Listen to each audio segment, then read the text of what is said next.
오늘 베드로후서 1장 12절에서 21절까지 함께 받으시겠습니다. 특히 베드로후서에는 그 베드로 개인의 간절한 마음, 또 간곡함, 애절한 마음이 녹아서 담겨 있습니다. 왜 그렇겠습니까? 이 지금 상황에 교회들은 안팎으로 핍박과 어려움, 도전이 있고, 또 베드로 개인은 그 주님한테 부탁받은 사명이 있지 않습니까? 내 어린 양을 먹이고 내 양을 치라는 그런 영적인 거룩한 부담감이 있으면서, 또 지금 베드로는 이제 주님을 맞이할 이 세상을 떠날 시간이 굉장히 임박한 것을 느끼고 있기 때문에 그렇습니다. 그 13절에 보면은 장막이라는 단어가 나오는데, 이 장막은 우리 육신을 말하고 있습니다. 그런데 14절에 밑에 보면은 나도 나의 장막을 벗어날 것이 임박한 줄을 알미라. 우리 쉽게 얘기하면은 죽음이 곧 임박했다는 것입니다. 그리고 15절에도 보면은 내가 힘써 너희로 하여금 내가 떠난 후에라도, 이렇게 고백하고 있습니다. 오늘 본문은 한 세 단락 정도로 나눌 수 있는데, 12절에서 15절까지, 그리고 16절에서 18절까지, 또 19절에서 21절까지, 첫째 12절에서 15절에서 간곡한 부탁은 진리를 생각하라. 진리를 생각하고 또 생각하고 또 생각하고 묵상하고 계속 반추해라, 이런 부탁을 하고 있습니다. 우리 12절부터 15절까지 같이 읽겠습니다. 그러므로 너희가 이것을 알고 이미 있는 진리에 서 있으나 내가 항상 너희에게 생각나게 하려 하노라. 내가 이 장막에 있을 동안에 너희를 일깨워 생각나게 함이 옳은 줄로 여기노니, 이는 우리 주 예수 그리스도께서 내게 지시하신 것 같이 나도 나의 장막을 벗어날 것이 임박한 줄을 알미라. 내가 힘써 너희로 하여금 내가 떠난 후에라도 어느 때나 이런 것을 생각나게 하려 하노라. 우리 12절, 13절, 15절 세 번 생각 보셨죠? 12절에 항상 너희에게 생각나게 한다. 13절에 너희를 일깨워 생각나게 함이 옳은 줄로 여기노라. 15절을 어느 때나 이런 것을 생각나게 한다. 계속 생각하라는 것입니다. 12절에 보면은 이미 있는 진리에 서 있으나, 진리에 서 있는 사람들에게 생각하라는 것입니다. 저와 여러분도 예수님을 구주로 영접하고 믿음의 근거에서 구원의 확신이 있다면 기본적으로 우리는 진리에 서 있는 사람들입니다. 그런데 이 진리를 생각하라는 것입니다. 진리가 무엇이겠습니까? 성경에서는 예수님을 진리라고 얘기하고 있고, 말씀을 진리라고 얘기하고 있고, 또 성령님을 진리라고 얘기하고 있습니다. 종합해 보면은 말씀을 근거해서 성령님이 증거해 주시는 예수님이 진리다라고 말할 수 있습니다. 우리는 이미 진리에 서 있는데 계속 생각하라는 것입니다. 서 있다는 것은 넘어질 수도 있다는 것입니다. 넘어질 수 있다는 것은 지금 서 있다는 것이죠. 그래서 고린도전서 10장 12절에도 너희가 선 줄로 생각하면은 넘어질까 조심하라, 이런 말씀도 있습니다. 서 있기 때문에 넘어지지 않도록 조심하라는 것입니다. 계속 생각하라는 것은 기본에 충실하라는 것입니다. 기본이 굉장히 중요하지 않습니까? 기본은 쉬운 것 같지만 가장 중요하다는 것입니다. 우리가 기본을 반복하고 기본에 충실할 때 기본이 내 몸에 익숙해지면 그것이 숙달이 돼서 전문가가 되는 것을 경험할 수 있습니다. 우리 운동에서도 그렇고 또 우리의 인생도 그렇고 신앙도 그렇다는 것입니다. 근데 이 기본이 생각이라는 것입니다. 어떤 사람 그런 나는 생각한다, 고로 나는 존재한다 그런 말 들어보셨죠? 또 어떤 사람은 인생은 생각하는 갈대다. 생각하는 것은 사람을 사람 되게 하는 기본이라는 것입니다. 그래서 계속해서 생각하고 반추하고 묵상하면은 이것이 행동이 되고 행동이 반복되면은 습관이 되고 인격이 되고 그 자체가 삶이 된다는 것입니다. 가룟 유다도 넘어짐의 시작이 생각에서 넘어지기 시작했습니다. 그래서 요한복음 13장에 보면은 마귀가 가룟 유다에게 예수를 팔 생각을 넣어줬다. 이런 표현이 나옵니다. 우리의 첫 조상 아담과 하와도 생각에서 넘어진 것입니다. 우리는 생각을 잘 관리해야 됩니다. 그런데 사실은 우리는 완전히 무방비 상태로 생각에 노출이 되어 있습니다. 그래서 마귀가 우리를 공략하는 가장 쉬운 첫 영역이 바로 생각이라는 것입니다. 우리는 시청각이 너무너무 발달된 세상 속에 살기 때문에 내가 생각을 선택할 여지가 없이 생각이 되어진다는 것입니다. 그러니 여러분 경험하지 않습니까? 막 잡생각, 또 복잡한 생각, 공허한 생각, 쓸데없는 생각들이 너무나 충만하게 이게 주입이 돼가지고 진짜 생각할 에너지가 없을 수 있다는 것입니다. 그래서 사람들은 생각하기를 싫어하고 생각하기를 불편해 한다는 것입니다. 생각하기 위해서는 시간이 필요하고 인내가 필요하고 집중력이 필요한데 그냥 저절로 생각이 되기 때문에 이런 인내와 집중력이 고갈되어 있다는 것입니다. 그 시편 1편에 보면 그런 말씀이 있습니다. 어떤 사람이 복 있는 사람인가? 바로 하나님의 말씀을 주야로 생각하는 사람. 이 말은 무엇입니까? 여기 나오는 계속해서 묵상하고 주야는 늘 항상 아닙니까? 하나님의 말씀을 주야로 묵상하는 사람이 생각하는 사람이 복 있는 사람인데 거기서 힘을 받아서 악인의 죄인의 오만한 자의 자리에 앉지 않는 그 능력이 거기서 나온다는 것입니다. 그래서 예수님도 우리에게 생각할 근거를 주시기 위해서 옆으로 이 성만찬을 지금 퍼포먼스를 하시면서 너희는 나를 기념하라 이렇게 말씀하셨습니다. 기념, 염자가 무슨 염자입니까? 생각할 염자입니다. 그런데 이 기념은 기도하면서 생각하는 것이고 기본적으로 생각하는 것이고 기본을 생각하는 것이고 기록하면서 생각하는 것입니다. 그 한자의 뜻이 그렇게 세 글자로 나와 있습니다. 기념하라. 그렇다면 진리이신 예수님의 구체적인 어떤 내용을 우리가 생각해야만 되겠습니까? 바로 영광 중에 능력으로 오시는 강림하시는 예수님을 만날 그때를 늘 묵상하며 생각하라는 것입니다. 우리 16절부터 18절까지 함께 읽으시겠습니다. 시작. 우리 주 예수 그리스도의 능력과 강림하심을 너에게 알게 한 것이 교묘히 만든 이야기를 따른 것이 아니요 우리는 그의 크신 위엄을 친히 본 자라. 지극히 큰 영광 중에서 이러한 소리가 그에게 나기를 이는 내 사랑하는 아들이요 내 기뻐하는 자라 하실 때에 그가 하나님 아버지께 존귀와 영광을 받으셨느니라. 이 소리는 우리가 그와 함께 거룩한 산에 있을 때 하늘로부터 난 것을 들은 것이라. 그렇습니다. 구체적으로 예수님의 무엇을 생각해야 되는가? 바로 능력과 영광으로 가득 찬 강림하실 그 예수님을 준비하며 생각하라는 것입니다.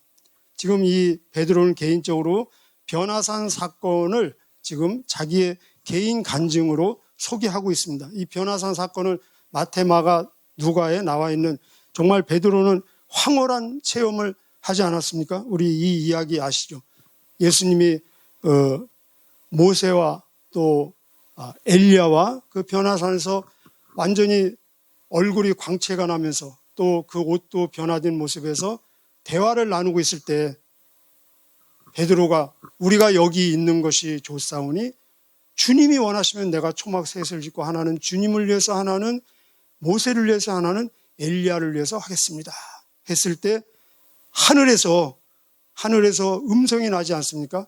이는 내 사랑하는 아들이요 내 기뻐하는 자니 너희는 저희 말을 들으라. 그 음성을 들을 때 세 명의 제자들, 가장 앞에 베드로 있었겠죠. 그들이 두려우면서 떨고 있을 때 예수님이 그들을 만져주시는 장면, 만져주시며 일어나라, 두려워하지 말라 했을 때 그들이 일어나 봤을 때 예수 위에는 아무도 보이지 않는 이 베드로가 지금 이 황홀한 그 체험을 자기의 간증으로 소개하고 있습니다. 여러분, 간증이 있지 않습니까? 믿는 자는 반드시 간증이 있는데 간증은 무엇인가? 베드로가 간증이 무엇인가를 오늘 본문을 통해서 잘 소개해 주고 있습니다. 바로 간증은 내 이야기가 아니라 바로 나를 변화시킨, 나를 만나주신, 그리고 나에게 생명을 주신, 나를 격려해 주시는 예수님을 소개하는 것이 간증이라는 것입니다. 궁극적으로 예수 그리스도의 주 되심을 고백함으로 하나님께 영광을 돌리는 것이 간증이고, 결국은 이 끝장면이 어떻게 됩니까? 예수 위에는 아무도 보이지 않는 그런 장면, 나는 없어지고 예수님만 드러나는 것이 간증이라는 것입니다. 이 간증을 통해서 그는 예수님의 재림을 보았습니다. 예수님의 변화된 모습을 통해서 예수님의 영광의 능력의 강림하심을 16절 보았다는 것입니다. 예수님은 아버지의 고백을 들었습니다. 이는 내 사랑하는 아들이다. 아버지의 사랑 고백을 들은 그 힘으로 예수님은 십자가까지 가시는 모습을 볼 수 있습니다. 그렇습니다. 우리도 정말로 주님의, 하나님 아버지의 사랑에 대한 확신이 있다면 우리는 기꺼이 십자가까지 갈 수 있다는 것입니다. 모든 것을 견디며 소망 중에 인내할 수 있는 근거는 바로 주님 앞에 언젠가는 서게 된다는 것입니다. 내가 주님께 가든지 주님이 나에게 오든지 개인적인 종말 아니면 우주적인 종말, 그 때는 점점 가까이 오고 있다는 것입니다. 고난받는 성도를 격려하는 바로 이 결정적이며 최종적인 근거는 예수님 앞에 서는 것. 우리가 늘 지금 생각하라 하지 않았습니까? 예수님 앞에 언젠가 내가 쓴다는 것을 늘 생각하고 산다면은 우리는 모든 것을 선택하는 기준이 굉장히 쉬워진다는 것입니다. 버릴 것, 내려놓아야 될 것, 그리고 정리해야 될 것, 더 준비해야 될 것, 가져가야 될 것, 할 것, 하지 말 것을 시사선택하는 기준이 아주 명백해지고 단순해진다는 것입니다. 왜 그렇습니까? 내가 언젠가는 주님 앞에 서기 때문에 우리의 모든 눈물을 닦아주시며 그리고 우리에게 합당한 영광의 멸관을 씌워주시기 때문에 그렇습니다. 이런 근거는 나의 간증을 통해서 경험하는 것도 중요하지만 더 궁극적인 것은 결국은 말씀을 통해서, 그래서 이 말씀을 통해서 우리가 진리이신 예수님을 더 묵상하고 생각하는 근거가 된다는 것입니다. 그것이 19절에서 21절까지, 우리 19절에서 21절까지 같이 읽으시겠습니다. 시작. 또 우리에게는 더 확실한 예언이 있어 어두운 데를 비치는 등불과 같으니 날이 새어 샛별이 너희 마음에 떠오르기까지 너희가 이것을 주의하는 것이 옳으니라. 먼저 알 것은 성경의 모든 예언은 사설의 풀 것이 아니니 예언은 언제든지 사람의 뜻으로 난 것이 아니요 오직 성령의 감동하심을 받은 사람들이 하나님께 받아 말한 것이니라. 아멘. 여기 예언이라는 단어가 3번 정도 나오고 있습니다. 예언은 물론 하나님의 말씀입니다. 그런데 왜 성경을 지금 굳이 예언이라는 단어로 소개하고 있겠습니까? 바로 하나님의 약속이요, 언약이요, 성경은 메시아에 대한 예언으로 가득 차 있다는 것입니다. 그래서 많은 예언들이 이미 성취되었고 앞으로 성취될 것이라는 것입니다. 모든 예언, 모든 성경은 예수 그리스도를 비치고 있고 그리고 예수님이 성경을 밝히고 있다는 것입니다. 우리 19절, 또 우리에게는 더 확실한 예언. 지금 개인의 간증이 얼마나 지금 확실했습니까? 그런데 내 개인의 주관적인 간증보다 더 확실한 객관적인 사실은 바로 예언 말씀이라는 것입니다. 지금 우리가 위에서 본 베드로의 그 변화산 개인 간증 보셨죠? 그죠? 그 변화산 사건이 우리에게는 이미 성경이 되었습니다. 그렇죠? 마태, 마가, 누가 다 기록되었습니다. 그런데 이 간증을 나누는 베드로가 이 얘기를 하는 그 당시에는 그 변화산 사건이 아직 성경으로 기록되어 있지 않은 상태입니다. 그렇기 때문에 19절에 우리에게는 더 확실한 예언, 말씀이 있다. 어두운 데를 비치는 등불과 같으니 날이 새어 샛별이 너희 마음에 떠오르기까지. 여기 샛별은 예수님을 얘기하고 있습니다. 별에 상징하고 있고 금성 아시죠? 세상의 빛이시죠. 그래서 예수님 없는 세상, 말씀 없는 세상은 무엇이라고 하고 있습니까? 어둠이라는 것입니다. 예수님 없는 세상, 말씀 없는 세상 그 자체는 어둠입니다. 왜 그렇습니까? 영적으로 죽은 상태이기 때문에 우리는 앞날을 알 수 없습니다. 한치 앞을 알 수 없고 앞에 무엇이 놓여 있는지 알 수 없고 최선의 길이 어떤 길인지 알 수 없고 무엇이 나를 기다리고 있는지 알 수 없다는 것입니다. 이 모든 어두움을 비춰주는 것이 바로 말씀이고 이 말씀 대신 예수님이라는 것입니다. 그래서 요한복음 1장에 보면은 태초에 말씀이 계셨고 이 말씀이 하나님과 함께 계셨고 이 말씀이 하나님이신데 그 안에 생명이 있으니 이 생명들은 사람들에게 비치는 빛이라. 빛이 어둠에 비치되 어두움이 깨닫지 못하더라 라고 말씀하고 계십니다. 우리가 잘 아는 시편 119편 105절, 주님의 말씀은 내 발의 등이요 내 길의 빛이다. 등은 어떤 역할을 합니까? 등 들고 여러분 어두운 데 걸어본 경험 있으십니까? 등은 내 한 발 한 발 한 발을 인도하지 않습니까? 바로 오늘 하루의 삶 속에서 내가 무엇을 선택하고 무엇을 결정하고 어떤 행동을 할 것인가 가장 가까운 순간순간을 인도하는 역할을 하는 것이 말씀이면서 동시에 내 길의 빛이요, 빛은 내 인생 전체의 방향과 목적과 가치를 설정해 주는, 그래서 오늘 하루의 길을 인도해 주시면서 동시에 내 인생 전체를 인도해 주는 빛이 되는 말씀, 그리고 예수 그리스도라는 것입니다. 모든 이 역사는 예수님을 향한 그 예언을 이루어가는 데 다 초점이 맞춰져 있는 것을 볼 수 있습니다. 여러분 혹시 미가서 보셨죠? 미가서 보통 사람들 잘 안 보는데 구약에 미가서가 있습니다. 미가서 5장 2절에 메시아가 베들레헴에서 태어날 것이 예언이 되어 있습니다. 미가서 5장 2절에 보면 너 베들레헴 너는 유대 고을 중에 가장 작을지라도 내게서 한 이스라엘의 목자가 태어나리니 그의 근원은 태초요 영원이라. 메시아가 베들레헴에서 태어날 것을 예언했습니다. 그런데 우리 신약에 가보면은 천사가 마리아에게 나타나서 내가 아들을 낳으리니 그 아들은 하나님의 아들이요 지극히 높은 자의 아들이요 이름을 예수라 하라. 이는 그가 자기 백성을 죄에서 구원할 자심이라. 여러분 지금 이 마리아는 어디 있습니까? 바로 저 북쪽 갈릴리 나사렛에 있습니다. 이제 임신이 돼서 배가 찼습니다.